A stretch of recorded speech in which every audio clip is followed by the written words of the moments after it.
I want to talk a little bit about discipline, and I want to do it in a way that doesn't sound really preachy. I think that discipline gets a bad reputation because it makes a person feel like if they don't have it, that they're somehow inadequate. When the reality is that discipline is built through habit, it's built through routine. I want to give you a personal example. I just came off of a 30-hour trip. I literally traveled, stayed where I was supposed to stay for 30 hours, and then left. And when I came home, I was really out of sorts because I spent so much time in the airport. There were a ton of delays and cancellations, and I probably spent more time in the airport and in the air than I spent at my actual destination. But because of that, because I was in air conditioning and because I was sitting in really uncomfortable spaces, I was very bloated. And at my age, bloat is a real thing. Because my hormones are trying to figure out what they want to do as I head into menopause, bloat is a thing.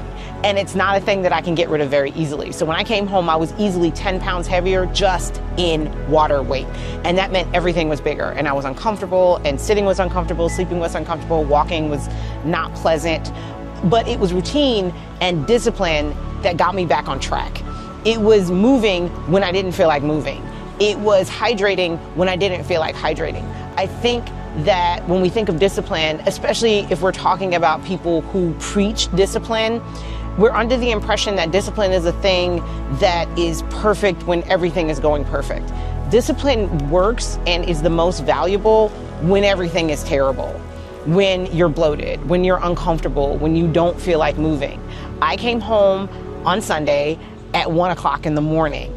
It is Tuesday, and I'm finally starting to feel like myself. I moved on Sunday, I moved on Monday, and I moved today. And in those 3 days, it took about 72 hours, if I'm being honest. In those 3 days, I was able to get myself back to where I'm feeling more like myself, where my body is doing what I'm used to it doing, where I'm much more comfortable in my skin, I'm much more comfortable in sitting and standing and moving, and I'm not fighting against this foreign thing that is all of this bloat.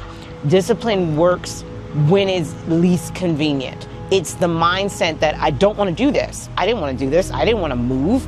I didn't want to eat watermelon, which I ate copious amounts of. I didn't necessarily want to hydrate. I just wanted to whine and sleep because I was jet lagged and life wasn't fair and I didn't feel like getting up in the morning, but I got up and I did it anyway. And that is a result of routine. That's where the discipline comes from, doing the thing again and again and again.